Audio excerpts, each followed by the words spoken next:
Hello and welcome. Tonight, the Senate Committee on Finance probes refineries in Naira. Defense headquarters confirms the emergence of a new terror group known as Lukawaras in Sokoto and Kebbi states. And Niger State Governor Omar Bago says that miners in Shiroro and Rafi local government areas are in cahoots with terrorists and bandits.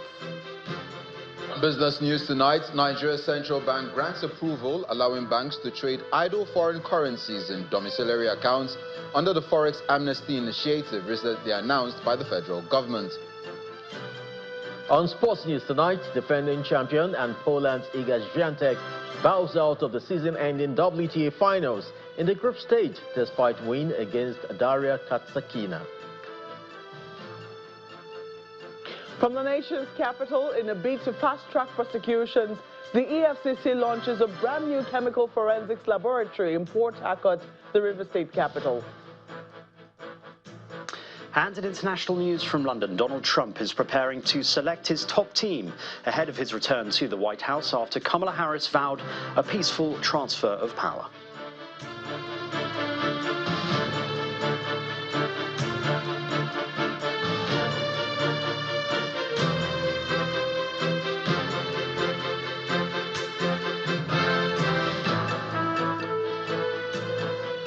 We begin tonight with security matters, where the defense headquarters has confirmed the emergence of a new terror group known as Lukawaras in Sokoto and Kebbi states, as they stress the need for Nigerians to provide information on strange persons congregating in any community. Addressing a news conference in Abuja, the Director, Defense Media Operations, Major General Edward Buba, says the new terror group is exacerbating insecurity in the northwestern region, but the armed forces of Nigeria are already containing them. General Buba adds that the new terror group emerged from the Republic of Niger after the coup that led to the breakdown of military cooperation between Nigeria and Niger. The military also declared 9 terrorists wanted for their roles in the security challenges bedeviling the country. Troops are confronted with a new terrorist sect in the northwest. This sect is known as Lakurawa. The Lakurawas are affiliated to terrorists from the Sahel, particularly from Mali and Niger republics. They began incursion into northwestern part of Nigeria, namely Sokoto and Kebbi states. And like I mentioned, they came in from Niger and the Mali axis. Now, why are we seeing this at this time? This came as a result of the coup that took place in Niger Republic. Winning this war without the support of the people is close to impossible. When those people came in, the citizens welcomed them. They did not report them. They thought they were saints. Until they now had a grip of them and started doing funny things with them. In Niger State, the Governor Omar Bago is accusing miners in Shiroro and Rafi local government areas of the state for colluding with terrorists and bandits to fuel insecurity in rural areas across the state. The governor made this assertion during a meeting with stakeholders in the mining sector at the government house in Minna, the Niger State capital. Governor Bago emphasized the state's rich mineral deposits, but says they have become a curse rather than a blessing, lamenting the impact of insecurity on the livelihood of local communities in the area. What is this? They said the man is the one that is allocating plot. Governor Omar Bago of Niger State is convening this interactive meeting with mining stakeholders in Shiroro, Rafi, and Manya local government areas of Niger State. But again, I noticed a new mountain. It's a prelude to the introduction of the proposed state bill on responsible mining in the state. On why we must not use children, minors, for mining. The bill is expected to bring order and transparency to the mining sector in the state. You know, there is a symbiotic relationship between insecurity in Niger State and mining. From our intels, there are gadgets that if you put on earth, it will detect within a radius the presence of certain minerals on ground. So these illegal miners, I will call them, if they identify a spot, whether there is a village there or no village there, they would come with either cutlasses, or they'll come with guns, or they'll come with fire. They will not even talk to the people in the village. They will come shooting sporadically and drive these people out of their area, take over the area because they want to do mining. Stakeholders speak on the proposed bill. The way they move in mines and other things, as part of the security check we put in place, we take the coordinate of that place to identify who is the title holder or who is the owner of that license. Then we draw his attention because of the insecurity and other challenges we are faced with. Because you cannot hold a title or a license where you don't even know or you don't belong, you don't operate there. People take advantage of that to operate there. Definitely, with the present stand of the government, we are to put double our effort in ensuring that the right thing is done. If possible, as the governor have given a matching order, we report to him or the appropriate authority. As for security, Gaskia, we don't have a problem. Anybody that goes out as a woman to mine is already secure on his own, because we miners, Gaskia, we are not bandits, we are not anything. We go to the stream to look for what to eat, so we face our business. There is no problem about security. The Senate Committee on Finance has begun a fact-finding mission with members of the President Bola Tinubu economic team, including ministers of finance and the coordinating minister of the economy and the group CEO of NNPCL, Mr. Mele Kyari, on the sale of crude oil to domestic refineries in Naira, among other economic concerns. But the Minister of Finance, Mr. Wale Edu, commends Nigerians for their patience, explaining that the president's two critical reforms, including a directive on Naira-based transaction for crude oil, have started yielding results. Our National Assembly correspondent Gloria Umezoke reports. Amidst the current economic hardship, the Senate Committee on Finance launched a fact-finding mission as they summoned President Bola Tinubu's economic team to probe critical issues of sales of crude oil to domestic refineries in Naira, among others. We gathered to deliberate on the pressing matters related to the sales of crude oil to domestic refineries in Nigeria, in Naira, and its implication on the approved medium-term expenditure framework and fiscal strategy paper for 2024-2026, and what we should expect for 2025-2027. Additionally, we will examine shortfalls in NNPCL revenue remittances and any outstanding unremitted revenue linked to under-recoveries. Painting an optimistic picture, the Minister of Finance begins by explaining that the president's key initiatives are yielding viable results. An important initiative of President Bola Ahmed Tinubu, while leading and chairing the Federal Executive Council, they approved that crude be traded and refined, and the refined products be also sold for domestic consumption using the local currency. And that is already leading to huge dividends across the economy, and particularly in terms of government revenue. And so I think we need to commend and congratulate all Nigerians on being able to stay the course of this particular reform program, which portends so well for the Nigerian economy and Nigerian people, and the benefits are already coming through. The executive chairman of the Federal Inland Revenue Service and the Accountant General of the Federation were expected to join the meeting but did not make it. The meeting continued behind closed doors for over 4 hours as the President of the Senate joined and no conclusive remarks. As that was going on, another critical issue of illegal and artisanal mining and other crimes are debated in a public hearing by the Senate Committee on Solid Minerals to push for the passage of a bill to create the National Mines Rangers Service. The sector, to me, is confronted with the contradictions of abundance.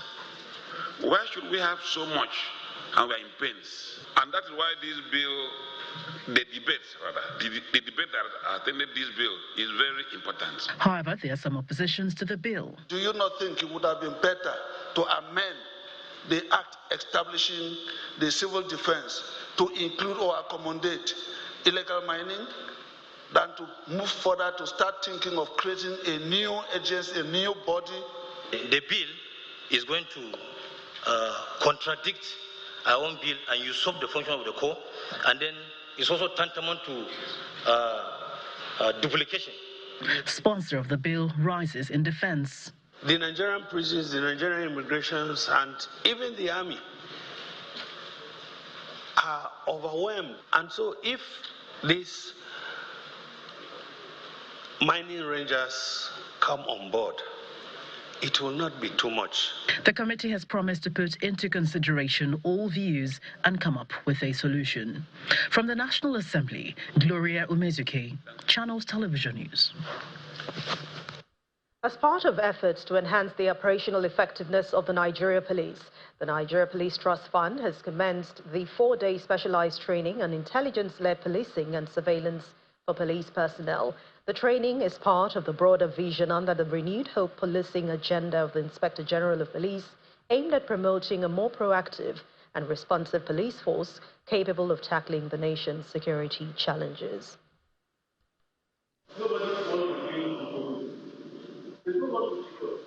As the lead agency saddled with the responsibility of maintaining law and order, protection of lives and property, and the prevention of crime, officers of the Nigeria Police are gathered here for a training on intelligence-led policing. The Nigeria Police Trust Fund, as part of its mandate of training and retraining police personnel, is equipping the personnel with advanced skills in surveillance, data analysis, and intelligence gathering. The Nigeria Police Trust Fund is committed to enhancing the capabilities of Nigerian Police Force by providing resources, training, and tools to empower our officers and keep our people safe.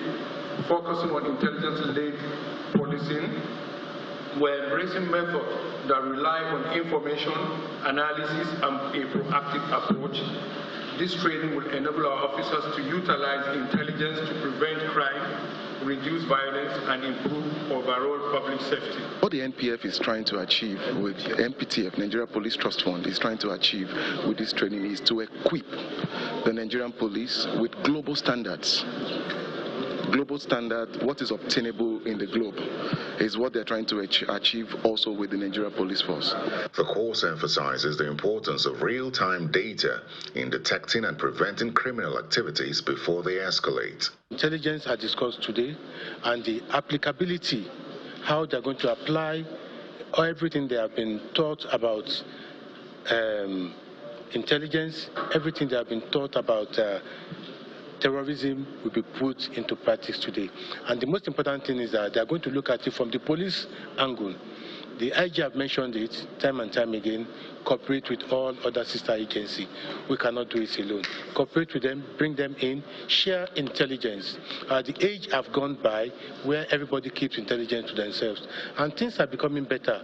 All agencies are trying to work together. We are beginning to share intelligence. With the theme, Intelligence-Led Policing Surveillance Course for Police Personnel, officers are being equipped to be better prepared to confront and address security challenges effectively by ensuring a safer environment in Nigeria. In part two, after the break, Nigerian National Petroleum Company Limited (NNPCL) denies claims of selling adulterated petroleum products at its retail outlets. Please join us again. Welcome back. If you've just joined us, you're watching the news at 10 on Channels Television, broadcasting live from Lagos. A reminder of our main stories. The Senate Committee on Finance probes crude oil sales to domestic refineries in Naira. Defense headquarters confirms the emergence of a new terror group known as Alakowaras in Sokoto and Kebbi State. And Niger State Governor Umaru Bago says that miners in Shiroro and Rafi local government areas are in cahoots with terrorists and bandits.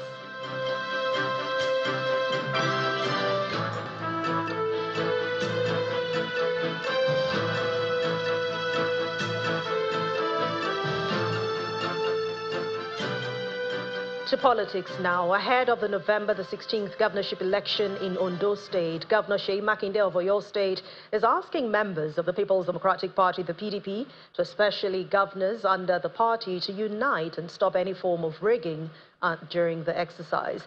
Governor Makinde made the call at the unveiling of the Governing Council of the People's Democratic Institute in Abuja. Governor Seyi Makinde of Oyo State is leading other members of the People's Democratic Party to the inauguration of the Governing Board of the People's Democratic Institute and the unveiling of the Institute's roadmap. The Institute will serve as a research think tank for the party and guide members for the actualization of the party's ideology. We can't just sit like that in opposition.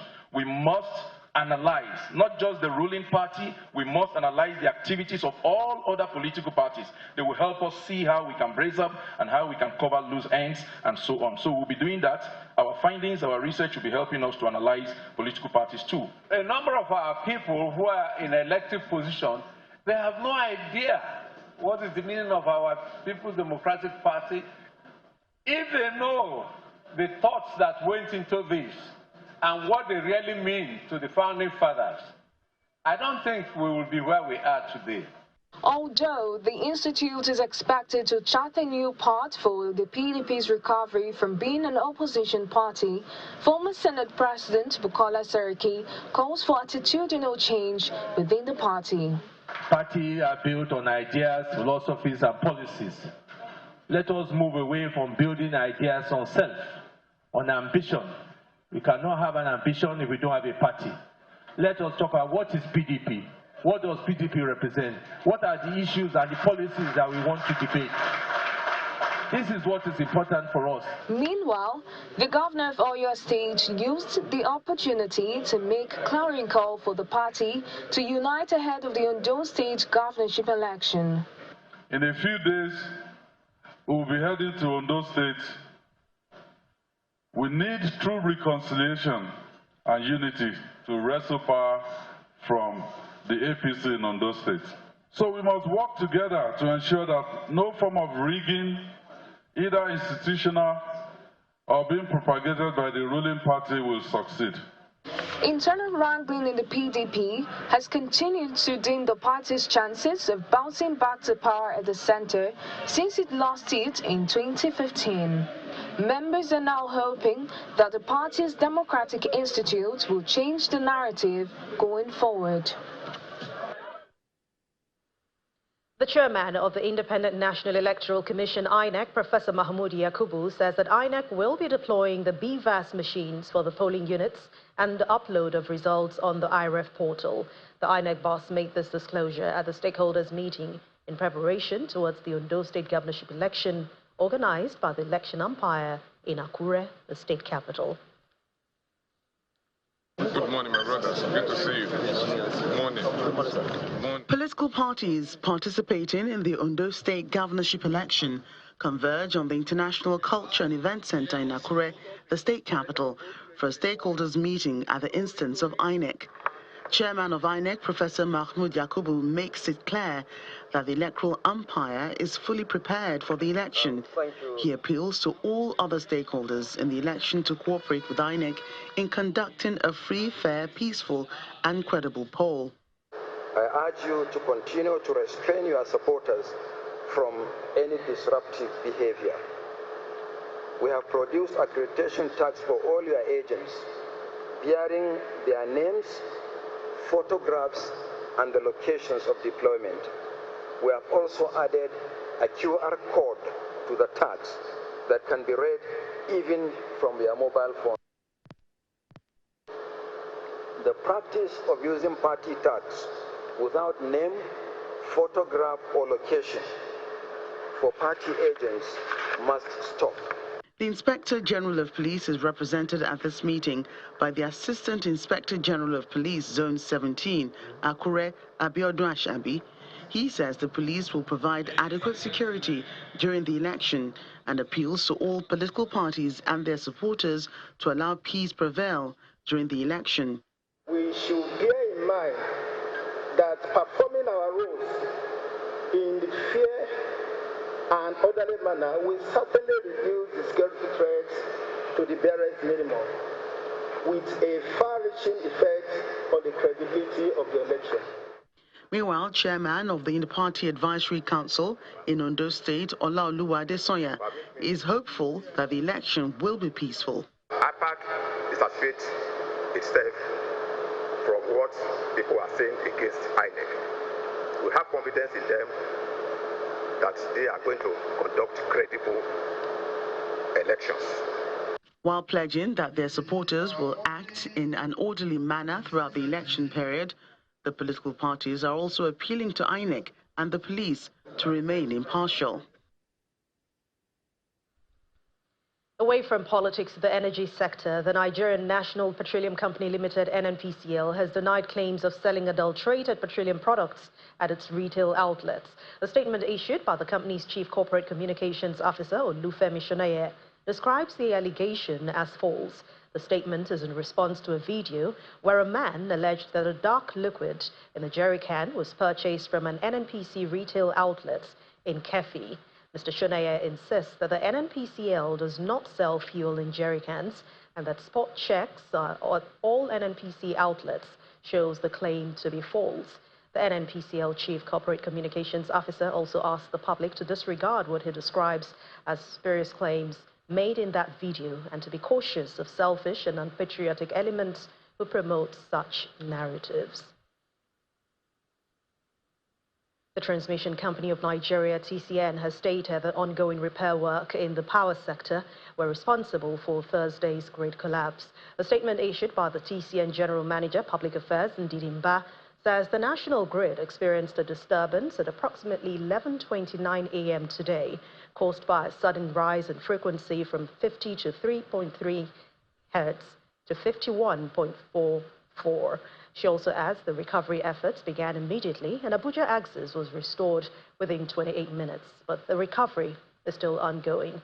According to the TCN, the frequency spike was caused by issues encountered at one of the TCN's substations, which had to be shut down to prevent further complications. And the TCN is actively engaged in significant repair work on several critical transmission lines and substations. The repair work includes 330 kV transmission lines along the Shiroro-Mando axis, major upgrades at the Jeba transmission substation, and the restoration of the second Uwaji-Apia 330 kV transmission line.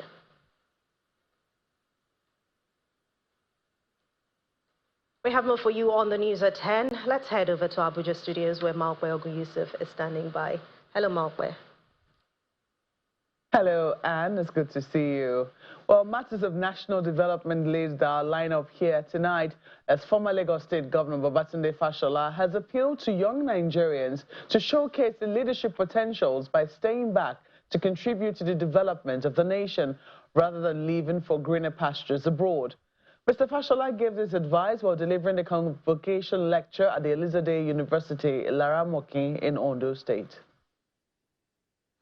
It's the academic procession of Elizade University, Ondo State, Southwest Nigeria, as it makes its way into the hall to join the graduating students, their parents, as well as other guests who came to rejoice with them for the combined 8th and 9th convocation ceremonies of the institution. First on the agenda is the convocation lecture titled, Nigeria and I, What Can I Do? And the responsibility of delivering the address fell on the shoulders of the former governor of Lagos State and immediate Minister of Works and Housing, Mr. Babatunde Fashola. There was a famous musician, now of blessed memory, Dr. Victor Olaya. He sang the song, Ìlú le o, kò sówó lóde. Ọkùnrin kígbe, obìnrin kígbe, kálukú ló kégbe owó.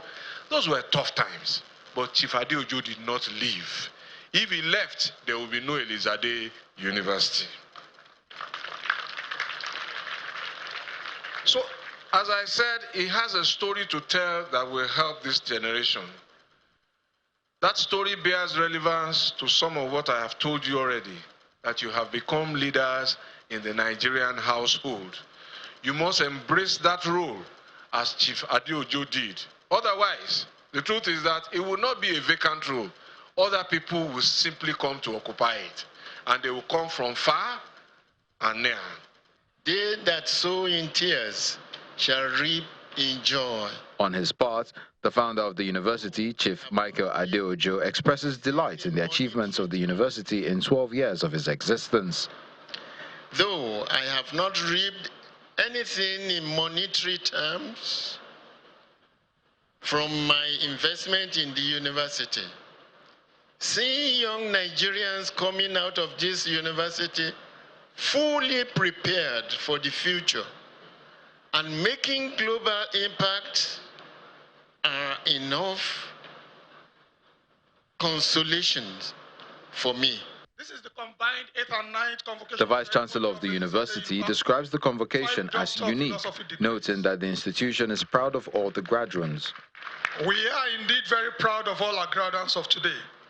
The university currently mans 31 undergraduate and 23 graduate programs in 26 departments across 5 faculties. All 31 programs are accredited by the National Universities Commission as well as the relevant professional bodies. I'm talking about the relevant professional bodies. I have much pleasure to inform this gathering this morning that our first set of nursing graduates that are seated here this morning also sat the registered nurse and registered midwife examinations administered by the Nursing and Midwifery Council of Nigeria and recorded 100% success in both examinations. Congratulations to all the graduates, the parents, guardians, and staff of the Department of Nursing Science.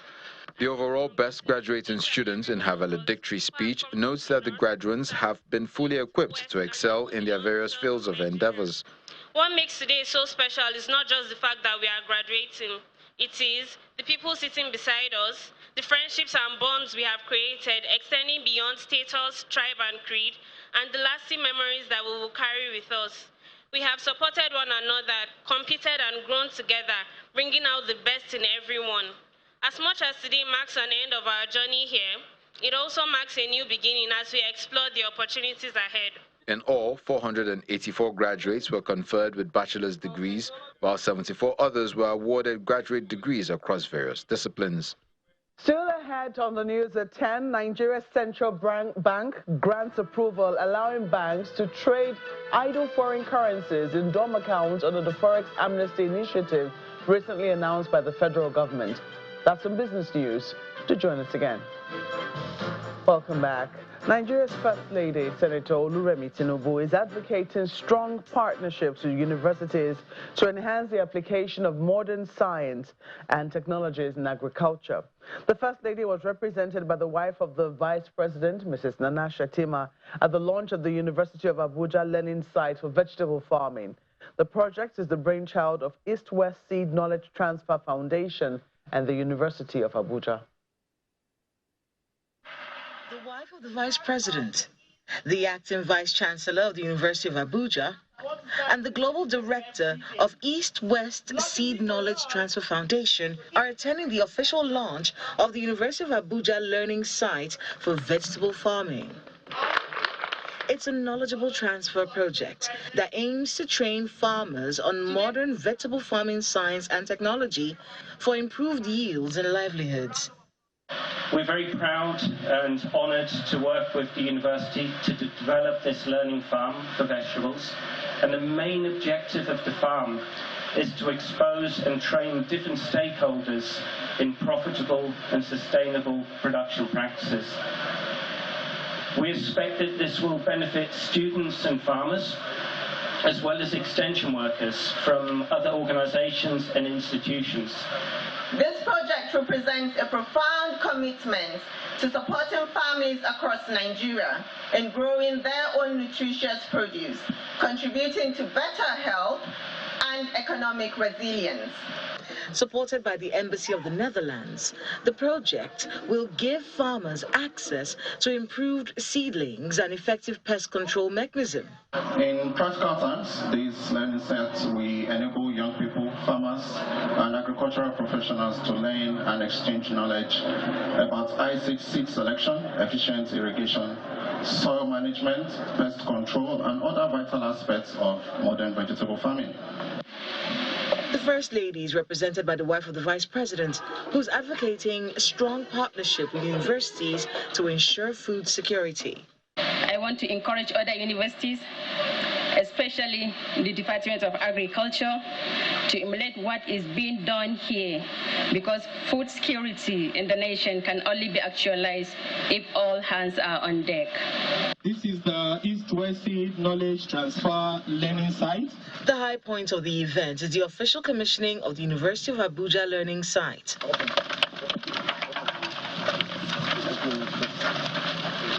This site will serve as a learning hub for farmers, students, and stakeholders in the vegetable value chain.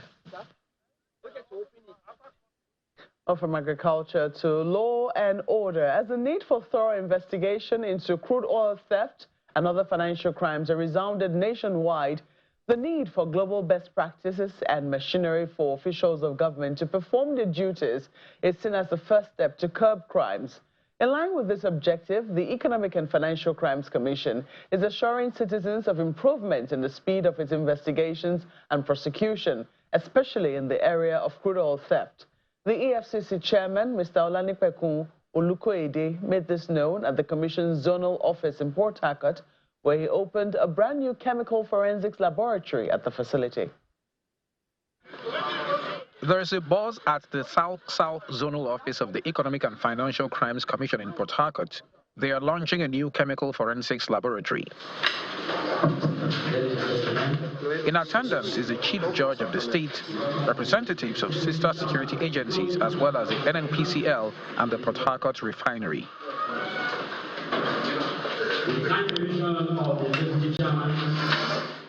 The lab is equipped in partnership with the MacArthur Foundation and the Center for Democracy and Development, CDD, and there is a goodwill message from them.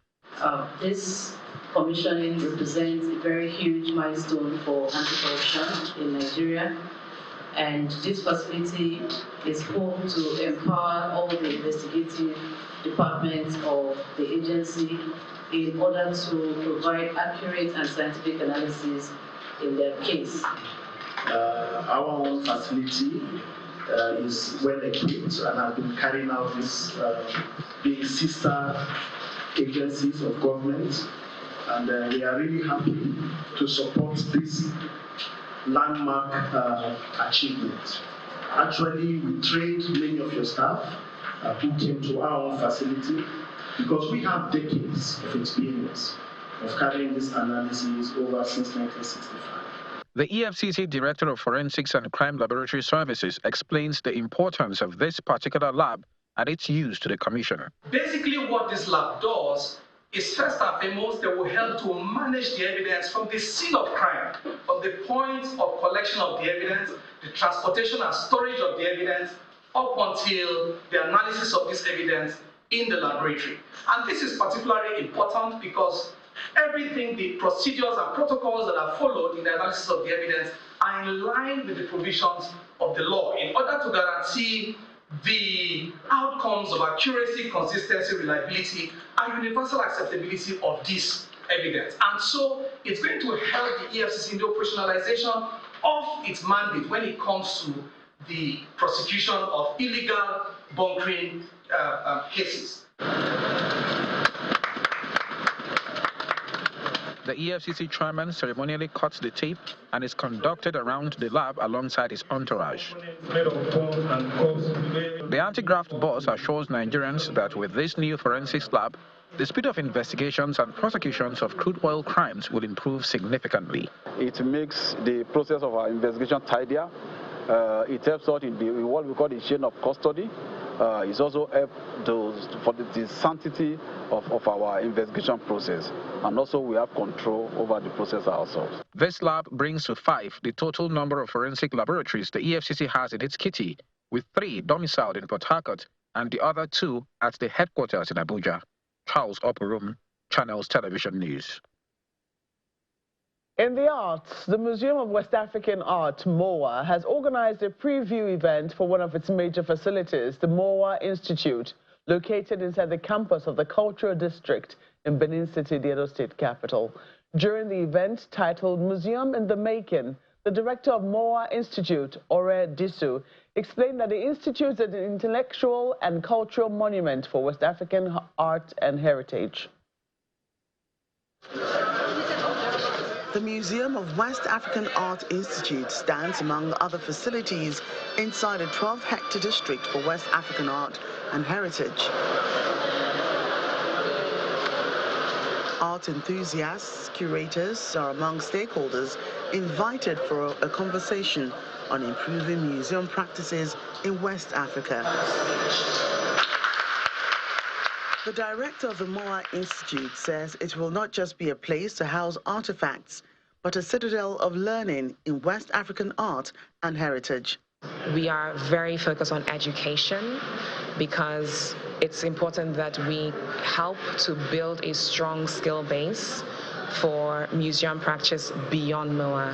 What we're trying to establish here is not a closed system and network of our own curators and conservators, which we will have, but really to say that by MOA's presence here, can we transform the ecosystem? Can we have a redevelopment or establishment of craftsmaking in Nigeria? One of the keynote speakers believes that knowledge about our history can address some of today's challenges. So we can learn about the environment, we can learn about climate change, we can also learn about governance and just our identity as people from Benin, as people from Edo, as people from Nigeria. We will also get that information which will help us to tackle some of these problems. Training sessions include learning architecture works from the past. We've had programs to show how we can make architecture out of traditional laterite, whether it's bricks or rammed earth techniques. We're also looking at carpentry and different ways we can really empower local artisans to make carpentry works and artists that are working in bronze and brass. So that's really what this MOA is really doing. The vision of the Museum of West African Art is to bridge the gap between the cultural heritage of West Africa and contemporary arts, while creating opportunities for local artists and those in diaspora to showcase their works.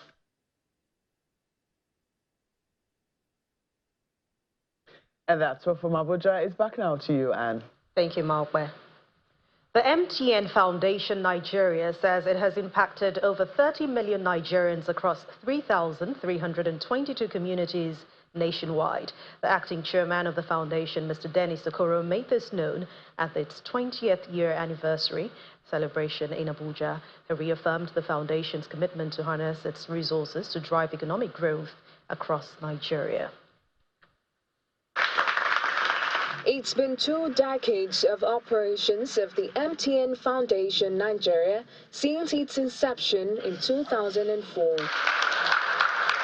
The celebratory mood resonates from the hearts of these invited guests, ranging from top management staff of the foundation, key industry players from both the government and private sector, amongst others. The theme of the event is Unlocking Private Capital for Sustainable Development, and some top management staff who took to the podium analyzed the theme. We are driven by the belief that harnessing the collective potential of the private sector, we can contribute significantly to national development goals and improve the quality of life of all Nigerians. The foundation has invested over 30 billion in more than 50 unique projects and initiatives, positively impacting approximately 31.3 million Nigerians. Today is a further reminder that we are bound by a common cause, the desire for a better and more prosperous Nigeria. Buoyed by our achievements over the years, we reaffirm our dedication to translating this vision into meaningful, sustained improvements in lives of people in the communities we serve. The organizers also used the opportunity to unveil a new mission and vision statement, as well as a new logo. Our new vision, which says, at the MTN Foundation, we envision a Nigeria where no community is left behind. A publication of the foundation's operation is also launched. The foundation hopes to continue leveraging on its resources to drive economic growth and sustainable development in the country. Let's now find out the latest move by the Central Bank of Nigeria. In the world of business, Dominic Iwewu is standing by.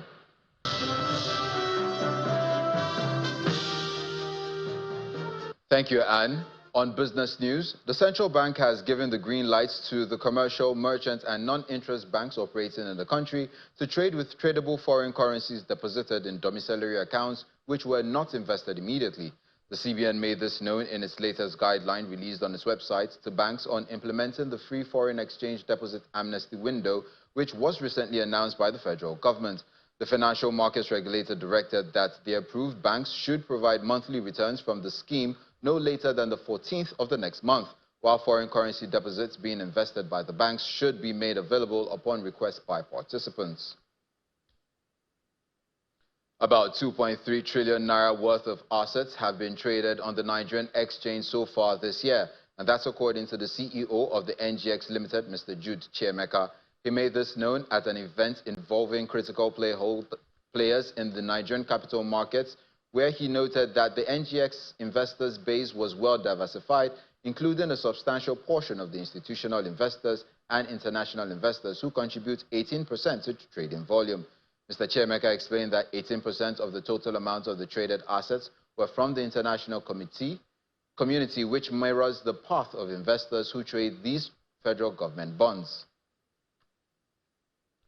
Outside our borders, the U.S. Federal Reserve has announced its second interest rate cut for this year's, trimming its benchmark rate by 0.25 percentage points amid cooling inflation. The announcement marks the Fed's first interest rate decision since President-elect Donald Trump secured another term in the White House following the November 5 election victory. Elsewhere, and in a related development, the Bank of England has reduced its benchmark lending rate from 5% to 4.75%, following a 0.25 percentage point cut in August. The move marks the BOE's second of such trim this year after it began its easing cycle in August, as it sees gradual reductions ahead as Labour budget boosts inflation forecasts.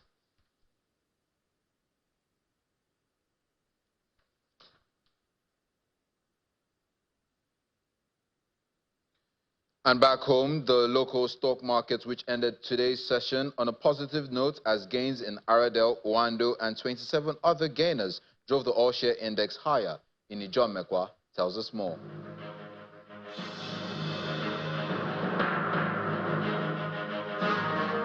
Good evening, everyone. Welcome to the Stock Market Report. Well, it does seem like some smart investors have decided to take advantage of the profit-taking that's been going on the NGX in the last couple of trading sessions. And so we see today bargain hunting seems to be the title of today's activities, and that has brought 55 billion naira to the market cap, bringing it to 58.731 trillion naira. Looking at the all-share, we look close to recovering the 97,000 level, but we haven't gotten there. So it's 96,924.86, and the all-share index is up 0.37%, and this is because of Aradel mostly. So sentiment seems to have changed. So those smart investors looked the way of Aradel today. And today, Aradel gained 40 naira 10 kobo to close at 441 naira 20 kobo. Some gain right there for those smart investors. Now, this of course reflects in the sectors. The counters we see, oil and gas obviously should be in the green. That's at 1.77%. Not just Aradel, Ondo, Connell has been remembered, yes. So we see that counter is up 1.77. Consumer is slightly in the green right there. So slim. Honeywell flour did that. Banking lost the green color it had yesterday, so it's down 0.38%. GT Core, UBA, of course, they had their result, very impressive result, but that has led to profit taking today. Also, FBN Holdings contributed to that. So, but it's good to have the bull back in the market.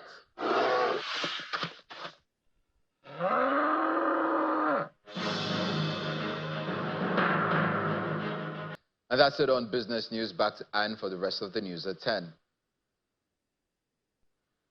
Thank you, Dominic. United States Vice President Kamala Harris gave her concession speech congratulating President-elect Donald Trump on his election victory. Speaking to supporters at Howard University in Washington, D.C., Ms. Harris said, "The light of America's promise will always burn bright," urging Democrats to accept the election results. Here's Simon Pusey with more international news and around the world in 5.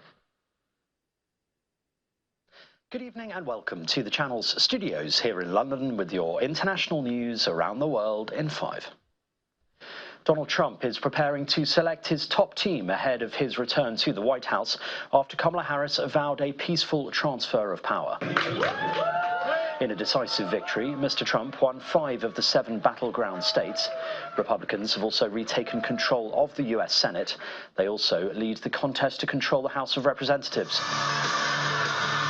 In her first speech since losing the election, Ms. Harris told supporters, "I know many people feel like we are entering a dark time, but for the benefit of us all, I hope that is not the case." The outcome of this election is not what we wanted, not what we fought for, not what we voted for, but hear me when I say,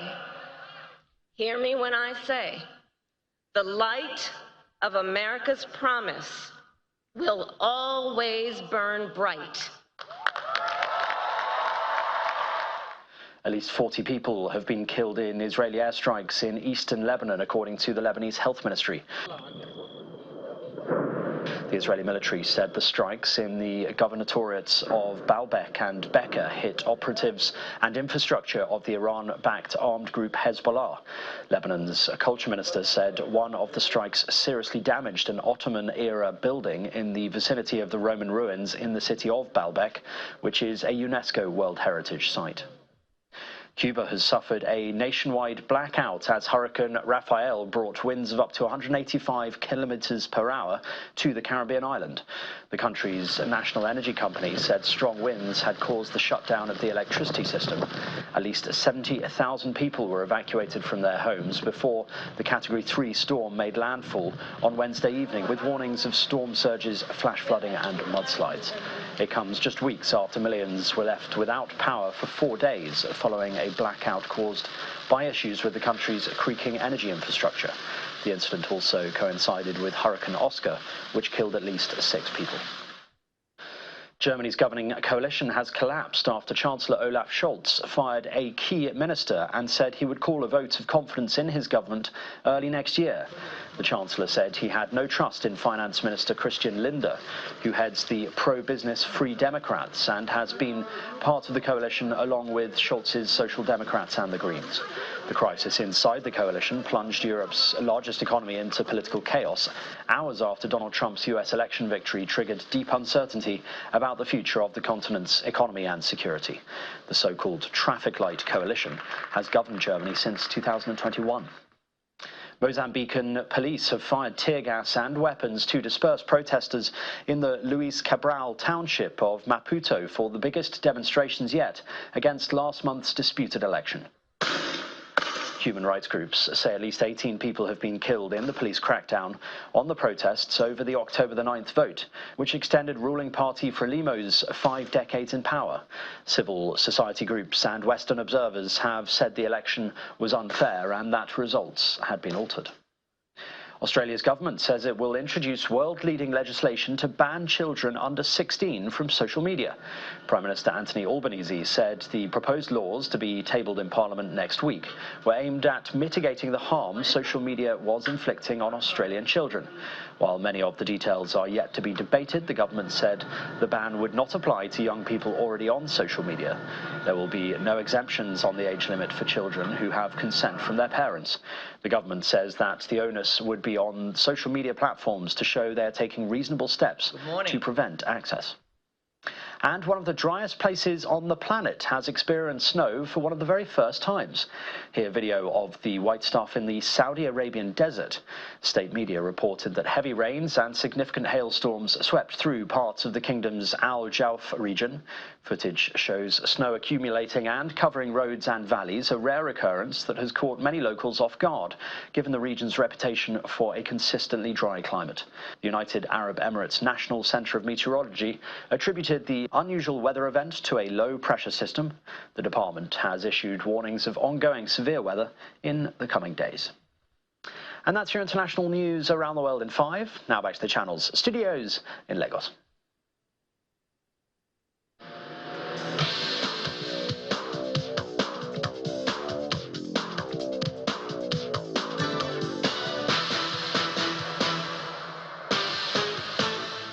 Thank you, Simon. Welcome to Sports News. Nigeria's and Wafubi representative at the CAF Women's Championship, Edo Queen, will receive at least $150,000 for participating at the continent's biggest club competition for women. The CAF Women's Champions League is a new competition that started under CAF President Patrice Motsepe in 2021, and this year's prize money has increased by 52% to $2.4 million. This year's winner will receive $600,000, an increase from the usual $400,000 prize money. Edo Queens will begin their campaign against Ethiopia's CBEFC in Group B opener on Sunday. The chairman of the National Sports Commission, Shehu Diko, says the immediate goal of the NSC is to tackle the issues of funding in the sector and wants all hands to be on the deck to achieve the goal. The NSC boss, who was our guest on Channel Sports Tonight, says the commission is already working on creating National Sports Development Fund. The moment you can be able to resolve the funding issue and get a sustainable flow of funding into sport, about 80% of the problem is resolved. Because with the funding, you can build the infrastructure, you can hire the right personnel, you can hire the right technical people. You can pay the athletes the right way. So everything will come together. So in fact, part of also what we are working on from the Act is to see how we can resolve the funding issue by creating the National Sport Development Fund. Through that fund, we can be able to create a lot of process and other means to be able to generate funding, both from the legislation and also through private sector. That's sports. It's back to you, Anne.